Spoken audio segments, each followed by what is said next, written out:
நீங்கள் 5000 10,000 கூட hair dye வாங்கலாம். வாங்கி நீங்கள் பயன்படுத்துனீங்கன்னா கண்டிப்பாக உங்களுக்கு சைட் எஃபெக்ட் வரும். ஆனால் இந்த மாதிரி ஹேர் டையை நீங்கள் பயன்படுத்தும் பொழுது உங்களுக்கு எந்த விதமான சைட் எஃபெக்ட்டும் வராது. Full and full natural. ஒரு அவ்ரி பொடி இந்தளவுக்கு நம்ம முடிய கருமையாக மாற்றினா கண்டிப்பாக யாராலையுமே நம்ப முடியாதுங்க. ஆனால் இதை எப்படி பயன்படுத்தணுன்ற முறை இருக்குது. அந்த மாதிரி பயன்படுத்தினா இந்த மாதிரி நல்லா கருகருகருன்னு மாற்றி நம்ம முடிய ஒரு சூப்பரான பிளாக் கலருக்கு சேஞ்ச் பண்ணிடும். பிளாக் கலருக்கு சேஞ்ச் பண்ணுறது மட்டும் இல்லைங்க, அந்த முடி வந்து கருமையாகவே இருக்கும். நிரந்தரமான கருமையும் கொடுக்கும். நம்ம எடுத்துருக்கிறது என்ன அப்படின்னா வெறும் அவரி பொடி தான். இந்த அவரி பொடியை நம்ம இப்போ ரெடி பண்ணுறதுக்கு முக்கியமாக எடுத்துருக்கிறது காஃபி பவுடர் தாங்க. 6 பாக்கெட் காஃபி பவுடர் நான் எடுத்திருக்கேன். 2 ரூபா பாக்கெட்டில். நீங்கள் என்ன பண்ணுங்கள், 6 ஸ்பூன் அளவுக்கு காஃபி பவுடர் எடுத்துக்கோங்க. எந்த பிராண்டு காஃபி பவுடராக இருந்தாலும் பரவாயில்ல, ஆனால் இன்ஸ்டன்ட் காஃபி பவுடராக இருக்கணும். நம்ம நர்சூஸ் காஃபி இந்த மாதிரிலாம் யூஸ் பண்ணிங்கன்னா உங்களுக்கு அந்தளவுக்கு ஒரு டிகாஷன் வந்து டார்க்காக கிடைக்காது. இந்த மாதிரி நீங்கள் வாங்கி யூஸ் பண்ணிக்கோங்க. நான் வந்து ஒரு 4 ஸ்பூன் அளவுக்கு காஃபி பவுடர் எடுத்திருக்கேன். அதுவே என்னுடைய முடிக்கு கரெக்டாக இருக்கும். ரொம்ப லென்த்தியான முடியாக இருந்தால் நீங்கள் 6 ஸ்பூன் அளவுக்கு காஃபி பவுடர் சேர்த்துக்கோங்க. இதில் அதிகமாக நம்ம இன்க்ரீடியன்ட் வந்து ஆட் பண்ண போகிறதே கிடையாதுங்க. காஃபி பவுடர் ரொம்ப மெயினான ஒரு பொருள். இது கூட வந்து நம்ம அவரி பொடியை சேர்க்க போகிறோம். எப்படி சேஞ்ச் ஆகுதுன்னு மட்டும் பாருங்கள்.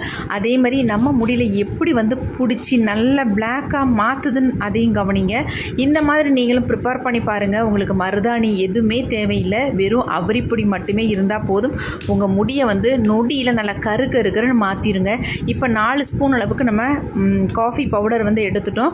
1 கப் அளவுக்கு தண்ணி சேர்த்துக்கோங்க. நார்மல் வாட்டர் தான் நான் உள்ளே சேர்த்துருக்கேன். சேர்த்துட்டு நல்லா வந்து இதை வந்து கலக்கி விட்டுருங்க. கொஞ்சம் கூட கட்டிகள் இல்லாமல் நல்லா வந்து கலந்து வந்துடணும். பார்க்குறதுக்கு எவ்வளோ டார்க்காக இருக்குது பாருங்கள் கலர். நீங்கள் கையில் தொட்டாலே போதும், உங்கள் கையில் கூட அந்தளவுக்கு பிடிக்கும். அந்தளவுக்கு நல்லா வந்து நம்ம 4 ஸ்பூன் அளவுக்கு காஃபி பவுடர் சேர்த்துருக்கோம் இல்லையா, அதனால் நல்லா வந்து ஒரு டார்க் கலரை வந்து கொடுக்கும். நல்லா நுர வர மாதிரி நம்ம நல்லா மிக்ஸ் பண்ணிட்டோம். இப்போ அடுத்து நம்ம ஒரு இரும்பு கடாயை ஒன்று எடுத்துக்கலாம். கண்டிப்பாக இரும்பு கடாயை எடுத்துக்கோங்க. வேறு எதுலேயும் இந்த ஹேர் டை வந்து ப்ரிப்பேர் பண்ணாதீங்க. இப்போ அந்த இரும்பு கடாயில் நம்ம எல்லாத்தையுமே ஊற்றிக்கலாம்.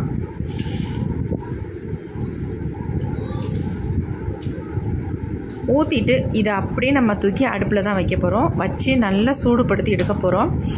இது சுண்ட சுண்ட இதனுடைய கலர் கன்சிஸ்டன்சிலாம் எப்படி மாறுதுன்றதை இப்போ பார்க்கலாம்.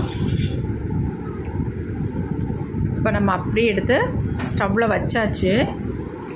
ஸ்டவ் ஆன் பண்ணி விட்டுடலாம். நல்லா கை எடுக்காமல் இந்த மாதிரி கிண்டி விட்டுக்கிட்டே இருங்க. நல்லா இந்த மாதிரி கிண்ட அதனுடைய கன்சிஸ்டன்சி வந்து நல்லா கொழன்னு டார்க்காக மாறிடும். உங்களுக்கு சுண்ட சுண்ட அந்த மாதிரி மாறி வந்துடும். கலர் பாருங்கள். கொதிக்க நல்லா ஒரு டார்க். அதுவும் நீங்கள் இரும்பு சட்டியில் வைக்கும் பொழுது அதனுடைய அயன் கண்டென்ட்டும் இதில் வந்து இறங்கி நல்ல ஒரு கலர் மாற்றத்தை கொடுக்கும். இப்போ நல்லா கொதிக்குது. இந்த மாதிரி கொதித்து வரும் பொழுது நம்ம இதில் வந்து ஒரு பொருளை சேர்க்க போகிறோம். கொதிக்க இந்த மாதிரி நல்ல சைடெல்லாம் எடுத்து விட்டு நல்லா மிக்ஸ் பண்ணி விட்டுக்கிட்டே இருக்கணும். அப்போ தான் கட்டி தட்டாமல் நல்லா இந்த மாதிரி நல்லா ஈவனாக கலந்து வரும் நமக்கு.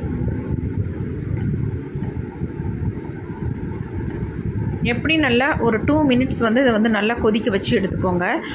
ஏன்னா நமக்கு நல்லா திக்காக வரணும் இல்லையா. தொட்டோம்னா நெத்தியில் எடுத்து பொட்டு மாதிரி வைக்கணும். அந்த ஸ்டேஜுக்கு வரணும்.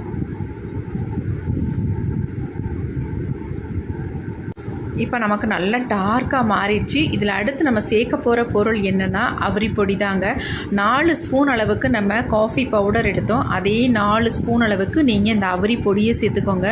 நீங்கள் கேட்கலாம், ஆல்ரெடி நாங்கள் வந்து அவரி பொடியில் காஃபி பவுடர் டிகாஷனை நாங்கள் ஊற்றி மிக்ஸ் பண்ணி ஹேரில் அப்ளை பண்ணியிருக்கோம் அப்படின்னு கூட நீங்கள் நினைக்கலாம். ஆனால் அந்த மெத்தடை விட்டுருங்க. எந்த மெத்தடாக இருந்தாலும் அப்படியே விட்டுருங்க. இந்த மாதிரி நீங்கள் ட்ரை பண்ணி பாருங்கள். எப்படி உங்களுக்கு ரிசல்ட் கிடைக்குதுன்னு கண்டிப்பாக கமெண்ட்டில் ஷேர் பண்ணுங்கள். நல்ல ஒரு டார்க் பிளாக் கலருக்கு மாறுறதை நீங்கள் பார்க்கலாம். காஃபி பவுடரும் சரி அவரி பொடியும் சரி உங்களுடைய முடிக்கு தகுந்தது மாதிரி அளவுகள் வந்து எடுத்துக்கோங்க.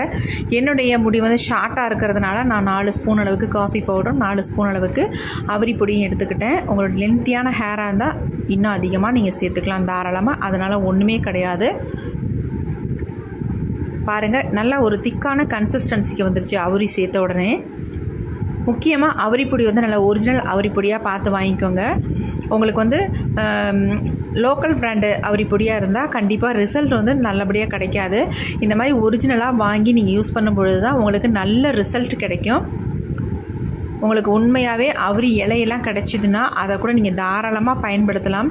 ரொம்ப ரொம்ப எக்ஸலண்ட்டாக உங்களுக்கு ரிசல்ட் கிடைக்கும். இப்போ பாருங்கள் இந்த டையோட கன்சிஸ்டன்சி எப்படி மாறி வந்துருச்சு அப்படின்ட்டு கொதிக்க கொதிக்க பார்க்குறதுக்கு பயங்கரமாக இருக்குது பாருங்கள். இப்போ நம்ம ஸ்டவ் ஆஃப் பண்ணியாச்சு. நமக்கு சூப்பரான அவரி காஃபி பவுடர் சேர்த்த ஹேர் டை வந்து நமக்கு ரெடி ஆயிடுச்சு. பாருங்கள் எப்படி இருக்குது அப்படின்ட்டு. இப்போ நம்ம இதை அப்படியே விட்டுறலாம், கொஞ்சம் நேரம் ஆறட்டும். அதுக்கப்புறமேட்டு நம்ம எடுத்து இதை எப்படி பயன்படுத்துறது அப்படின்றத நான் சொல்கிறேன். பாருங்கள் கலர் எந்த அளவுக்கு பிடிச்சிருக்கு அப்படின்ட்டு. இப்போ நம்ம அப்படியே எடுத்து கீழே வச்சிடலாம். கீழே வச்சுட்டு இதை நல்லா மிக்ஸ் பண்ணி விட்டுட்டு நம்ம இன்னொரு பவுலுக்கு சேஞ்ச் பண்ணிக்கலாம். நீங்கள் இதை அப்படியே ஹேரில் அப்ளை பண்ணுற வரைக்கும் கூட நீங்கள் தாராளமாக இந்த இரும்பு பாத்திரத்துலேயே விட்டுடலாம். அப்போ உங்களுக்கு இன்னும் நல்லா வந்து உங்கள் ஹேரில் பிடிக்கும். நான் வந்து உங்கள்ட்ட வீடியோவில் காட்டணுன்றதுனால நான் இதை வந்து ஒரு பவுலுக்கு ட்ரான்ஸ்ஃபர் பண்ண போகிறேன். டை பாருங்கள் இந்த அளவுக்கு தான் இருக்கும். இதுவே மை மாதிரி இருக்கும். உங்களுக்கு அப்ளை பண்ணுறதுக்கு அவ்வளோ ஒரு எக்ஸலண்ட்டாக இருக்கும். உங்களுடைய நரைமுடிகளில் மட்டுமே கூட நீங்கள் அப்ளை பண்ணிக்கலாம். ஆனால் நான் அப்படியெல்லாம் அப்ளை பண்ணலங்க. ஹேர் ஃபுல்லாக உங்களுக்கு அப்ளை பண்ணி காட்ட போகிறேன். இப்போ அப்படியே நம்ம ஒரு பவுலில் எடுத்து கொஞ்சம் கொஞ்சமாக போட்டுடலாம் உள்ளார. இந்த டை வந்து மிச்சம் இருந்தால் கூட நீங்கள் உங்கள் ஃப்ரிட்ஜில் வச்சு தாராளமாக யூஸ் பண்ணிக்கலாங்க. 2-3 டைம் நீங்கள் இது தாராளமாக யூஸ் பண்ணலாம். வாரத்துக்கு 3 டைம் இதை வந்து யூஸ் பண்ணுங்கள் தொடர்ந்து. ஆனால் ஃபுல்லாக உங்களுக்கு வெள்ளை முடி இருந்துச்சுன்னா உங்களுக்கு ஃபர்ஸ்ட் டைமே எக்ஸலண்ட்டான ரிசல்ட் கிடைக்கும். ஆனால் ஒன்று மட்டும் சொல்கிறேங்க, நீங்கள் எந்த டைமே யூஸ் பண்ணல, நான் வந்து இப்போ தான் நான் நேச்சுரல் டையே யூஸ் பண்ண போகிறேன் அப்படின்னா உங்கள் முடி வந்து அசால்ட்டாக நல்லா கருகருன்னு மாறிடுங்க. வெள்ளை முடி எல்லாமே டோட்டலாக சூப்பராக கருகருன்னு மாறிடும்.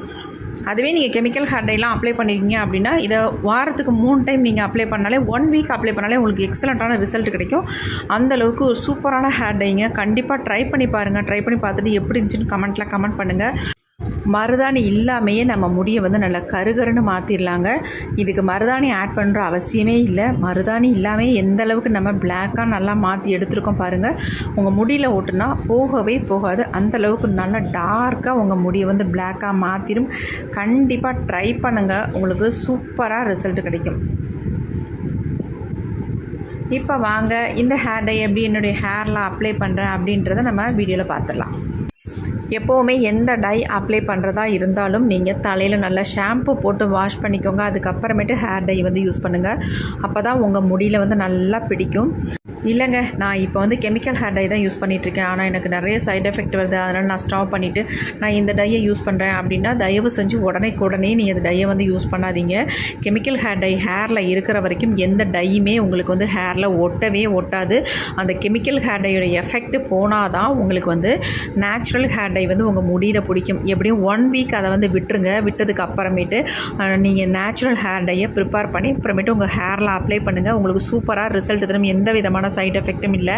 நிறைய பிரச்சனையை நான் ஃபேஸ் பண்ணிட்டேன். இனிமேல் எனக்கு எந்த விதமான சைட் எஃபெக்ட்டும் வர வேணாம்னு நினச்சிங்கன்னா இந்த ஹேர் டையை யூஸ் பண்ணி பாருங்கள். எக்ஸலண்ட்டான ரிசல்ட் உங்களுக்கு கிடைக்கும். தேங்க்யூ.